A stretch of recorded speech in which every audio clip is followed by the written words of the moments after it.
अस्सलाम वालेकुम। इस वीडियो में कुछ जो अपडेट्स रह गई थी हम उनके बारे में बात करेंगे। तो वो अपडेट्स बेसिकली ये थी कि अब ये एक आपका ऐड क्रिएटिव है, इसको आप एड्स में रन कर रहे हैं इस वीडियो को फॉर एग्ज़ाम्पल। तो इस वीडियो के ऊपर आपने एक प्राइमरी टेक्स्ट लिखा हुआ है। इस प्राइमरी टेक्स्ट में अगर आपकी ग्रामर की मिस्टेक है ना, तो आपके ऐड अकाउंट को इशू बन सकता है, वो रेस्ट्रिक्ट हो सकता है। क्योंकि 95% ऐड अकाउंट जो है ना पाकिस्तान में इसी वजह से बैन होते हैं कि उनकी ग्रामर में मिस्टेक होती है और लोग जो है ग्रामर को ठीक नहीं करते और वो फेसबुक ऐड अकाउंट बंद, हालांकि ये ऐड अकाउंट बंद कर देता है। हालांकि ये एक छोटी सी मिस्टेक है, लेकिन इसकी वजह से भी ऐड अकाउंट बंद हो जाता है। उसकी रीज़न ये है कि पीछे लोग नहीं बैठे होते जो ये देखें कि चलो छोटी सी मिस्टेक है तो हम इसको इग्नोर कर देते हैं और इसको चलता रहने देते हैं। पीछे जो है ना एक एल्गोरिथम फेसबुक का काम कर रहा होता है, तो उसको जहाँ भी इशू आता है, फेसबुक की पॉलिसी जहाँ भी वायलेट हो रही होती है, तो वो वहाँ ही उसको ऐड अकाउंट को बंद कर देता है, चाहे वो पॉलिसी छोटी सी हो या बड़ी हो। ठीक हो गया। तो अब फिर एल्गोरिथम ने देखा कि यहाँ पे एक डॉट की मिस्टेक है या ग्रामर की एक छोटी सी मिस्टेक है, तो उसने ऐड अकाउंट बंद कर दिया। फिर हम उसकी रिक्वेस्ट रिव्यू करते हैं और फिर उसको रीएक्टिवेट करवाते हैं। तो उससे बेहतर यही है कि हम पहले ही अपनी ग्रामर चेक कर लें। अब ये हमने ऐड कॉपी ऐड है हमारी और इसके ऊपर हमने ये ऐड कॉपी ली है जिसमें हमने बताया कि इतने % डिस्काउंट है या आपका ये इशू है, हमारी प्रोडक्ट आपका इशू सॉल्व करेगी।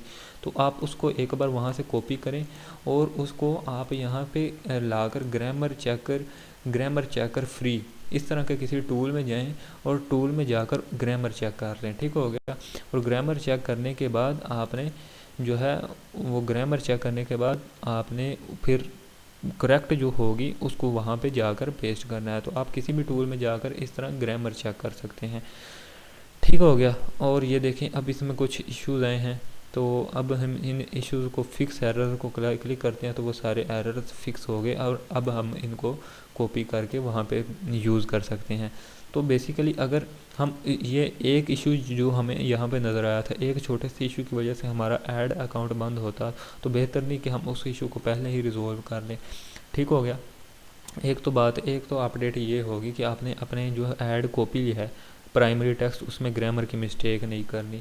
और दूसरे नंबर पे जो आपके है एग्रीगेटेड इवेंट, ये मैंने शायद ड्रॉप शिपिंग के कोर्स में बताया है कि या नहीं, मेरा ख्याल है नहीं बताया, इसीलिए अब मैं आपको ये क्लियर कर रहा हूँ कि आपने एग्रीगेटेड इवेंट सेटअप करने हैं। वो एग्रीगेटेड इवेंट बेसिकली ये चीज़ है कि जब आई ओ एस है मेरा ख्याल है, उसकी अपडेट आई, अपडेट iOS 14 की अपडेट जब आई, तो उसमें हम फेसबुक को उसमें उस अपडेट में ये बेसिकली था कि हम जो है ना फेसबुक और गूगल ये चीज़ें वो जो उस सॉफ्टवेयर के जो है उनको ट्रैक नहीं कर सकती। लाइक गूगल जो है उसमें जो यूज़र जो एक्टिविटी कर रहा है, और फिर वो ये गूगल और इस तरह की बड़ी कंपनी फेसबुक उनको ट्रैक नहीं कर सकती जब तक यूज़र परमिशन ना दे। यूज़र परमिशन देगा तो वो ट्रैक कर सकती हैं, यूज़र परमिशन नहीं देगा तो वो ट्रैक नहीं कर सकती कि यूज़र क्या क्या एक्शन परफॉर्म कर रहा है। फॉर एग्ज़ाम्पल एक बंदे ने आकर हमारी वेबसाइट पर परचेज किया, ऐड टू कार्ट किया, चेकआउट किया अपने iOS के अपडेट के बाद, iOS 14 की अपडेट के बाद, तो उसने चेकआउट वगैरह किया, तो अब फेसबुक उसको ट्रैक नहीं कर सकती। उससे iOS 14 की अपडेट से पहले उसको ट्रैक कर सकती थी, तो उस अपडेट के बाद अब वो इस सूरत में ही ट्रैक कर सकती है कि अगर वो यूज़र परमिशन देगा। तो 90% यूज़र्स ने इनकार कर दिया परमिशन देने को। वो उन्होंने यानी कि इसलिए कर दिया कि अपनी सिक्योरिटी सेफ्टी के लिए उन्होंने कहा कि हम जो है इजाज़त नहीं देते कि कोई हमें थर्ड पार्टी या कोई इस तरह के फेसबुक गूगल ट्रैक करे, तो उन्होंने इजाज़त ही नहीं दी। तो अब फेसबुक ने जो सोल्यूशन निकाला, उसने एग्रीगेटेड इवेंट का सोल्यूशन निकाला कि आप अपने जो है साइट पर एग्रीगेटेड इवेंट सेटअप कर दें, ताकि जो अगर कोई कस्टमर आके आपकी साइट पर एक्शन परफॉर्म करता है तो हम उसको एक वैल्यू दे सकें। फॉर एग्ज़ाम्पल अब हम एग्रीगेटेड इवेंट में फेसबुक को बताते हैं कि हमारा सबसे जो है वैल्यूएबल इवेंट ये है, यानी कि इसको सबसे ज़्यादा प्रायोरिटी दो। तो फेसबुक उस लिहाज से अपने आप को ऑप्टिमाइज़ करता है और एक टाइम पे वो एक ही इवेंट को ट्रैक कर पाता है। फॉर एग्ज़ाम्पल पहले यूँ होता था कि एक बंदे ने ऐड टू कार्ट किया, फिर चेकआउट किया, फिर इनिशिएट किया, तो वो ऐड टू कार्ट में भी काउंट होता था, चेकआउट में भी काउंट होता था और परचेज़ में भी काउंट होता था। तो लेकिन iOS की अपडेट के बाद फेसबुक सिर्फ एक ही जगह पे उसको ट्रैक कर सकती है। एक बंदे ने ऐड टू कार्ट किया लेकिन चेकआउट नहीं किया, यानी कि दो बंदे हैं, उन्होंने एक बंदे ने ऐड टू कार्ट किया, चेकआउट किया और चेकआउट से वापस चला गया, और एक बंदे ने ऐड टू कार्ट किया, चेकआउट किया, परचेज़ किया और परचेज़ करके उसमें वो चला गया। अब फेसबुक जो है परचेज़ वाले का परचेज़ ही काउंट करेगी, हालांकि उसने ऐड टू कार्ट भी किया, चेकआउट भी किया, लेकिन उसको काउंट नहीं करेगी। फेसबुक उसको सिर्फ परचेज़ को ही काउंट करेगी।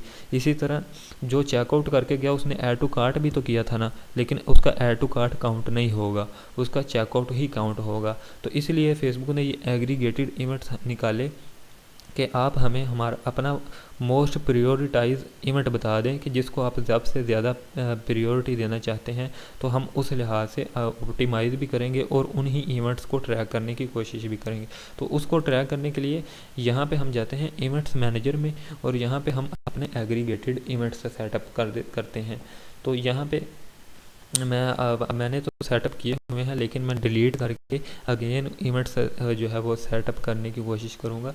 तो यहाँ पे कनेक्ट डाटा आ रहा है, तो ये शायद ऐड अकाउंट मैं चेंज करता हूँ और ऐड अकाउंट मैं यहाँ से रॉयल मार्ट का ही उठाता हूँ, इसी वेबसाइट का, और इसमें जाकर मैं एग्रीगेटेड इवेंट को सेटअप करने की कोशिश करता हूँ।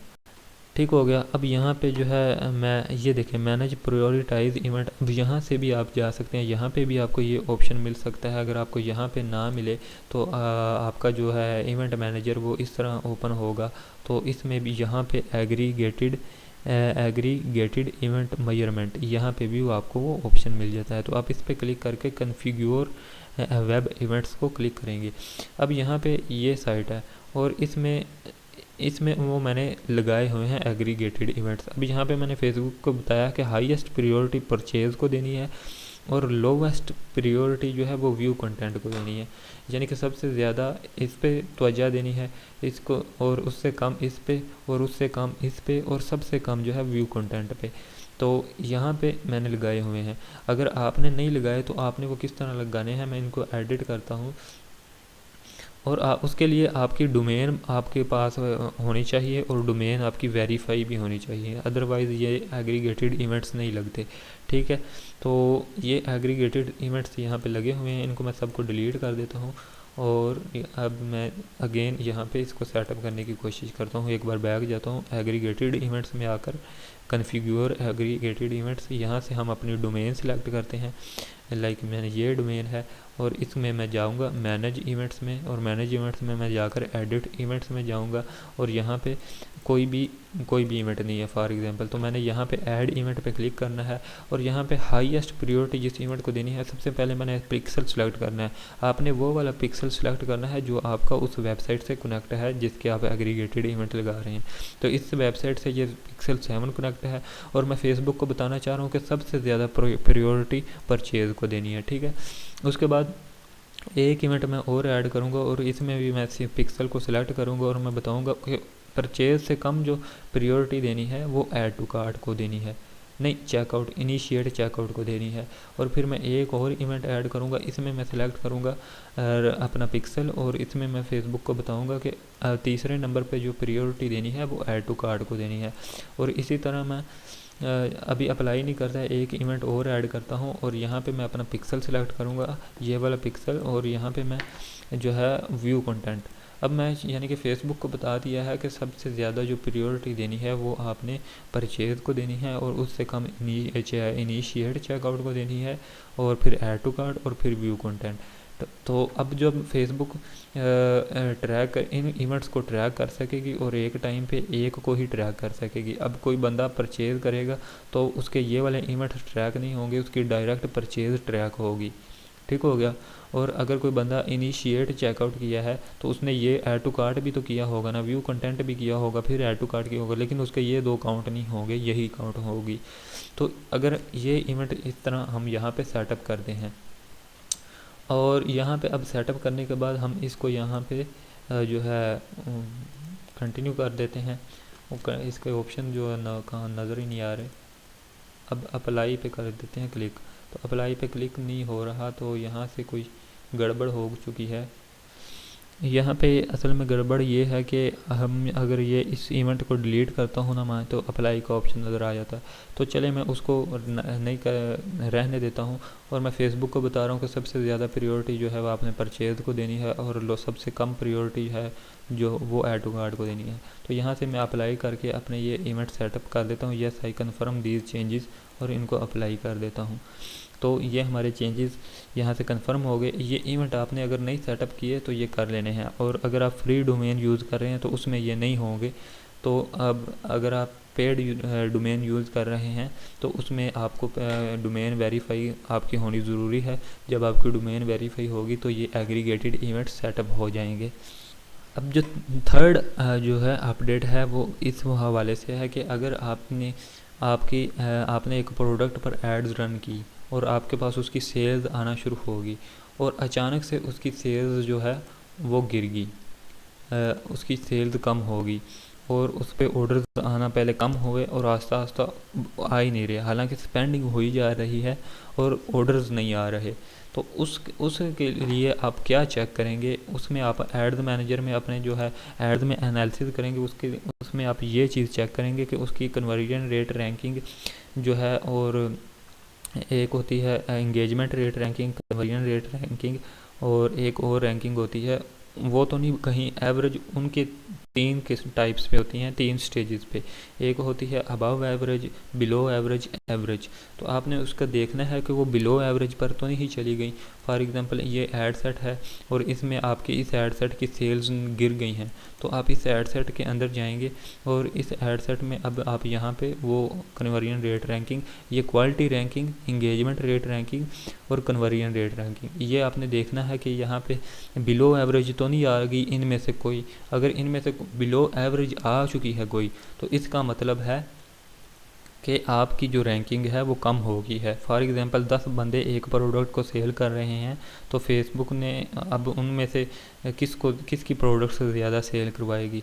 तो फिर अगर आपके जो लैंडिंग पेज में कोई इशू है, या लोग आपकी वेबसाइट पर आकर कन्वर्ट नहीं हो रहे, या आपकी ऐड कॉपी देकर लोग जो है वो इतना कन्वर्ट नहीं हो रहे जितना आपके कंपेटिटर की ऐड कॉपी देकर कन्वर्ट हो रहे हैं, तो फिर ये आपकी रैंकिंग बिलो एवरेज हो जाएगी, और ये आपको फिर ऑर्डर्स आने कम हो जाएंगे और फिर आस्ता आस्ता नहीं आएंगे। तो फिर आप इस ऐड सेट को ऑफ कर देंगे। अच्छा, ये अब क्यों कम होती है, क्यों ज़्यादा होती है, इसका मैं आपको बता देता हूँ। अब फॉर एग्जांपल आप एक प्रोडक्ट सेल कर रहे हैं और आपका जो है ऐड क्रिएटिव है, और एक आपके कंपेटिटर का ऐड क्रिएटिव है। अब आपका ऐड क्रिएटिव देखकर लोग उतना कन्वर्ट नहीं हो रहे, उतने % लोग कन्वर्ट नहीं हो रहे, वेबसाइट पर नहीं जा रहे जितने आपके जो है कंपेटिटर की ऐड कॉपी देकर वेबसाइट पर जा रहे हैं। तो आपकी क्वालिटी रैंकिंग उससे कम होगी। और अब एंगेजमेंट रेट रैंकिंग है। अब इसमें आपकी जो एक ऐड चल रही है, एक आपके कंपेटिटर की ऐड चल रही है, आपकी ऐड के नीचे उतने कमेंट्स नहीं आ रहे और लाइक्स शेयर्स नहीं आ रहे जितने आपके कंपेटिटर की जो है ऐड पे लाइक्स शेयर्स और वो इंगेजमेंट रेट आ रहा है, लाइक्स शेयर्स कमेंट्स आ रहे हैं। तो आपकी रैंकिंग कम हो जाएगी। अगर आपके कंपेटिटर से आपके जो है ऐड पे ज़्यादा कमेंट्स आ रहे हैं तो आपकी ये रैंकिंग अबव हो जाएगी। इसी तरह कन्वर्जन रेट रैंकिंग है। अब आपकी जो वेबसाइट पर आपकी एक लैंडिंग पेज है, एक आपके कंपेटिटर का लैंडिंग पेज है। आपकी ऐड देकर यूज़र गया आपके लैंडिंग पेज पर और वहां पर जाकर उसने प्रोडक्ट बाई कर ली, और इसी तरह आपके कंपेटिटर की लैंडिंग पेज पर गया और उसने जाकर वहां से बाई कर ली। अब 10 यूज़र हैं, 10 यूज़र में से जो है आपके 10 यूज़र आपके लैंडिंग पेज पर गए और उनमें से 4 ने ख़रीदा, लेकिन आपके कंपेटिटर की जो लैंडिंग पेज पर यूज़र्स गए उनमें से 8 ने ख़रीदा। ज़्यादा, तो यानी कि उसका कन्वर्जन रेट ज़्यादा है, तो उसका कन्वर्जन रेट रैंकिंग ज़्यादा हो जाएगी और आपकी कन्वर्जन रेट रैंकिंग कम हो जाएगी। तो ये फेसबुक आपको स्टार्ट में एक कन्वर्जन रेट रैंकिंग जो रैंकिंग रेट देता है वो एक बार आपको ऑर्डर आते हैं, लेकिन बाद में फेसबुक को मॉनिटर करता है कि किस बंदे का ये चीज़ें सही वर्क कर रही हैं, तो वो उसको फिर फेसबुक रैंकिंग देती है और उसको यहाँ पे अबव एवरेज रैंकिंग देती है और उसके कंपेटिटर जो होते हैं उनकी रैंकिंग कम हो जाती है। अब इसकी रीज़न क्या है, इनको ऑप्टिमाइज़ कैसे करना है वो भी मैं आपको यहाँ पे बता देता हूँ कि आपका जो क्वालिटी रैंकिंग है उसमें आपके फेसबुक का पेज का नेम और ऐड कॉपी और ऐड क्रिएटिव इस तरह होना चाहिए कि लोग जो है उस पर उसके ऊपर रुकें और उसको देखें एक बार, और यानी कि फुल वीडियो देखें, उसकी ऐड कॉपी पढ़ें, पेज का नेम देखें, पेज में जाएं, फेसबुक के ऊपर जो एक्टिविटी लोगों ने करनी है वो इस तरह का आपका ऐड को होना चाहिए। तो इससे फिर आपकी जो क्वालिटी रैंकिंग ठीक होगी। इसी तरह इंगेजमेंट रेट रैंकिंग है कि आपके जो है वो इस तरह का होना चाहिए ऐड कॉपी के, जिसके लोग ऐड कॉपी और ऐड क्रिएटिव जिसके नीचे लोग कमेंट्स करें, शेयर करें उसको, उसके ऊपर उसको रुकें, उसको यानी कि लाइक करें। तो आपके कंपेटिटर से ज़्यादा ये होना चाहिए आपका इंगेजमेंट रेट। तो आपकी इस किस्म की ऐड कॉपी होगी कि लोग उसको कमेंट शेयर लाइक करेंगे, तो आपका ये इंगेजमेंट रेट रैंकिंग जो है ये इंक्रीज़ हो जाएगा। और कन्वर्जन रेट रैंकिंग तो सारा डिपेंड करता है लैंडिंग पेज पर। अब ये इसमें एक फैक्टर ये होता है कि प्राइस, अगर जो आपका कंपेटिटर है वो कम प्राइस में सेल कर रहा है और आप ज़्यादा प्राइस में सेल कर रहे हैं, तो ओबियसली जो 10 बंदे आपकी वेबसाइट पे जाएंगे उनमें से चार ही खरीदेंगे, और उसकी वेबसाइट पर अगर 10 बंदे जाएंगे और वो देखेंगे कि इसकी प्राइस कम है और उसकी ज़्यादा है, तो वो वहाँ से ज़्यादा लोग खरीदेंगे। यानी कि आपकी वेबसाइट से 4 बाय कर रहे हैं और उसकी वेबसाइट से जो है वो 8 बाय करेंगे, ज़ाहिर है। तो उसका फिर जो है कन्वर्जन रेट रैंकिंग ये अबव हो जाएगा। तो ये सिस्टम इनका है। और अगर आपकी ऐड वर्क नहीं करने, एक बार वर्क कर रहे थे, आपके पास ऑर्डर्स आ रहे थे, रेगुलर ऑर्डर्स आ रहे थे, और आस्ता आस्ता वो आपके ऑर्डर्स आना कम हो गए और फिर ख़त्म हो गए, तो फिर आप ये चीज़ें चेक करनी है कि क्या ये इनमें तो नहीं कोई इशू आ गया, ये तो नहीं बिलो एवरेज चली गई। तो यहाँ से फिर आपको पता चल जाएगा और फिर आप अपनी उस चीज़ को बेहतर करेंगे जो यहाँ से बिलो एवरेज जाएगी। तो इस वीडियो में इतना ही। अब थर्ड अपडेट जो है वो प्राइसिंग के हवाले से है। तो ये वीडियो काफ़ी लंबी हो चुकी है, तो हम नेक्स्ट वीडियो में प्राइसिंग के हवाले से बात करेंगे। तो वो चेक कर लेता हूँ कि कितनी देर की वीडियो हो गई है। तो ये वीडियो तकरीबन 18 मिनट्स की होगी है, तो मैं प्राइसिंग के हवाले से इसी वीडियो में ही बात कर लेता हूँ, क्योंकि ये छोटी सी बात इसमें करनी है, इतनी लंबी बात नहीं करनी। यहाँ पे अगर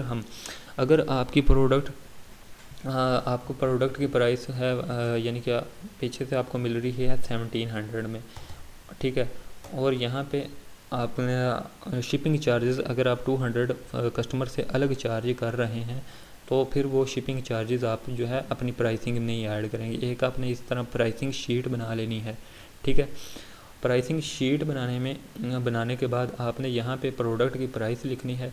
यहाँ पे आप अच्छा, प्राइसिंग शीट में ये है कि आपके प्रोडक्ट आपको पीछे से मिल रही है 1300 की, और शिपिंग चार्जेस अगर आप कस्टमर से अलग चार्ज कर रहे हैं, लाइक आपने 200 फिक्स्ड शिपिंग चार्जेस लगाए हुए हैं, जैसा कि मैं अक्सर लगा देता हूँ अपनी साइट्स पे, तो वो फिर हम अपना शिपिंग यहाँ पे कॉस्ट में नहीं ऐड करेंगे, क्योंकि वो तो हम कस्टमर से अलग ले रहे हैं।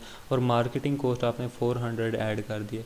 लाइक अगर आप कोई प्रोडक्ट 2000 से अबव प्राइस में जो सेल करेंगे ना, तो उसकी आपने मार्केटिंग कॉस्ट कम से कम 400 से 500 रखनी है। अगर उसकी जो सेलिंग प्राइस है वो 2000 प्लस है, ठीक है, तो उसकी मार्केटिंग कॉस्ट 400 प्लस लिखनी है आपने, या 400 या 400 प्लस, इतनी उसकी मार्केटिंग कॉस्ट आएगी।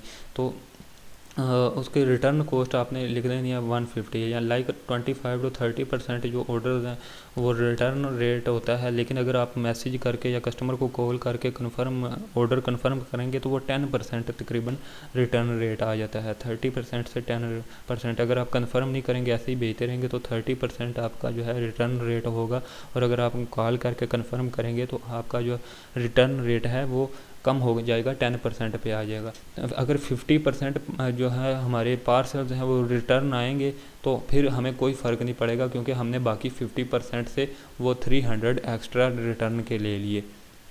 तो 50% जबकि रिटर्न आते ही नहीं, रिटर्न आते हैं 10%, तो हम उस लिहाज से फिर यहाँ पे लेंगे कस्टमर से जो है 150 रुपीज़। लाइक 25% जो है वो अब रिटर्न आए तो हमें जो है 150 रुपीज़ हम उनके अलग चार्ज कर लेंगे जो रिटर्न आ गया, तो फिर उनका हमें लॉस नहीं होगा। जो हमने जो है हमने अपनी जेब से 300 जो रिटर्न आने वाले पार्सल्स के अपनी जेब से देने थे, वो अगर हम रिटर्न कॉस्ट में ऐड कर देंगे तो फिर हमारा जो है बैलेंस वो मैनेज रहेगा, उसमें हमें रिटर्न कॉस्ट जेब से नहीं देनी पड़ेगी। ठीक हो गया। तो अब आपने यहाँ पे अपना प्रॉफिट रख दिया और यहाँ पे फिर आपकी टोटल प्राइस आ गई, सेलिंग प्राइस जो आपने उस प्रोडक्ट को सेल करने में रखनी है। तो आप इसके लिए कंपैटिटर एनालिसिस भी करेंगे कि लोग जो है वो कितने का यानी कि सेल कर रहे हैं, तो आपने उस लिहाज से अपनी उन्हीं एवरेज प्राइस रखनी है। ये नहीं कि लोग 2000 का सेल कर रहे हों एक चीज़ और आप जो है वो 3500 रुपीज़ की सेल करने बैठ जाएं, तो फिर आपका कन्वर्जन रेट जो है वो कम हो जाएगा और आपकी रैंकिंग गिर जाएगी। ठीक हो गया। तो अब इसी तरह एक प्रोडक्ट की प्राइस है 400 या आप कर लें 600, इस तरह की बहुत प्रोडक्ट्स आपको मिलेगी। और 200 आपने शिपिंग चार्जेस जो है वो अलग चार्ज कर रहे हैं। तो अब जो आपने प्रोडक्ट 100 से यानी कि 1000 प्लस में सेल करनी है, लाइक आपने 1200-1300 में सेल करनी है, तो उसके आप 300 जो है मार्केटिंग कॉस्ट रखेंगे और 150 जो है उसकी जो रिटर्न कॉस्ट रखेंगे, और इसमें अपना प्रॉफिट जो है आप 200 या 250 रख सकते हैं, क्योंकि ये प्रोडक्ट की प्राइस तो पहले ही कम है। तो अब ये अगर हम इसको अब हम इसका प्रॉफिट देखें, हम सेलिंग प्राइस देखें तो क्या बनेगी 1300। अब ये 600 वाली प्रोडक्ट हम 1300 में सेल करेंगे तो हमें 250 प्रॉफिट होगा। ठीक हो गया।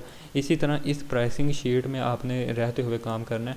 और अगर कोई प्रोडक्ट है यानी कि 200 रुपये की छोटी सी प्रोडक्ट है और आप उसको उसके शिपिंग चार्जेस जो है वो 200 वो लेते ही लेते हैं, लाइक 200 की प्रोडक्ट हम सेल तो नहीं करते, हम लाइक 500 या 400 की प्रोडक्ट कर लेते हैं और उसके 200 जो शिपिंग चार्जेस हैं वो हम कस्टमर से अलग लेंगे।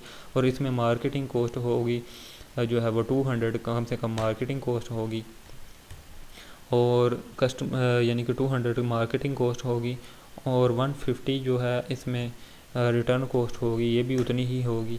तो वो और प्रॉफिट जो है हम इसमें अपना 150 रख लेंगे इस लिहाज से, और यहाँ पे इसको कैलकुलेट कर लेंगे कि इसकी सेलिंग प्राइस क्या होगी। तो इसकी सेलिंग प्राइस है 900। 400 वाली प्रोडक्ट को हम सेल करेंगे 900 रुपीज़ में। ठीक हो गया। अच्छा, और बाकी अब एक चीज़ मैं आपको यहाँ पे बता दूँ, आपने फेसबुक एड्स में ज़्यादातर कोशिश करें कि वही प्रोडक्ट्स सेल करें जिनकी सेलिंग प्राइस जो है वो 2000 से प्लस में चली जाती हैं, क्योंकि वही सही असल में प्रॉफिट देती हैं।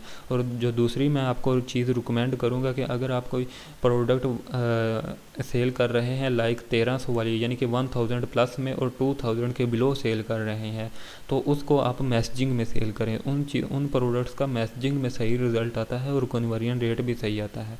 ठीक है, उन प्रोडक्ट्स का वेबसाइट पर कन्वर्जन रेट जो है वो जो सही आता है, लेकिन उनमें हमें मार्केटिंग कॉस्ट जो है वो एक्सपेक्टेशन से ज़्यादा कभी कभी चली जाती है। लाइक हम 300 हमारी मार्केटिंग कॉस्ट है तो इससे ज़्यादा चली जाएगी, तो हमें फिर वो ऑर्डर जो है प्रॉफिटेबल नहीं रहेंगे। इसी तरह कोई प्रोडक्ट्स कम प्राइस की है तो उसको आप मैसेजिंग के ज़रिए सेल करें। मैसेजिंग के ज़रिए बहुत अच्छा रिज़ल्ट आता है कम प्राइस वाली प्रोडक्ट्स का, और ज़्यादा प्राइस वाली प्रोडक्ट्स का जो रिज़ल्ट आता है वो वेबसाइट पर ज़्यादा आता है, तो उसको वेबसाइट पर सेल करें। तो ये मेरी एक्सपीरियंस की हुई स्ट्रेटजी है। तो इसके ज़रिए अगर आप काम करेंगे तो इंशाल्लाह इसमें भी आपको सक्सेस मिलेगी, और इस प्राइसिंग शीट के रिलेटेड ही आप काम करें। अगर आप कस्टमर को फ्री शिपिंग दे रहे हैं तो आप यानी कि आपको खुद तो शिपिंग देनी पड़ेगी ना, तो आप यहाँ पे 200 शिपिंग चार्जेस भी ऐड करेंगे तो वो यहाँ पे आपके टोटल प्राइस में ऑटोमेटिकली ऐड हो जाएंगे। अगर आप नहीं भी कर रहे तो कस्टमर ने पे करने हैं तो कस्टमर ने एट द एंड इतने ही पे करने हैं। ठीक है, तो ये चीज़ है। अब होपफुली आपको ये प्राइसिंग शीट समझ आ गई होगी। तो इस वीडियो में इतना ही। Thank you so much. Next कोई अपडेट हुई तो मैं आपको ज़रूर अपडेट करूँगा। अल्लाह हाफिज़।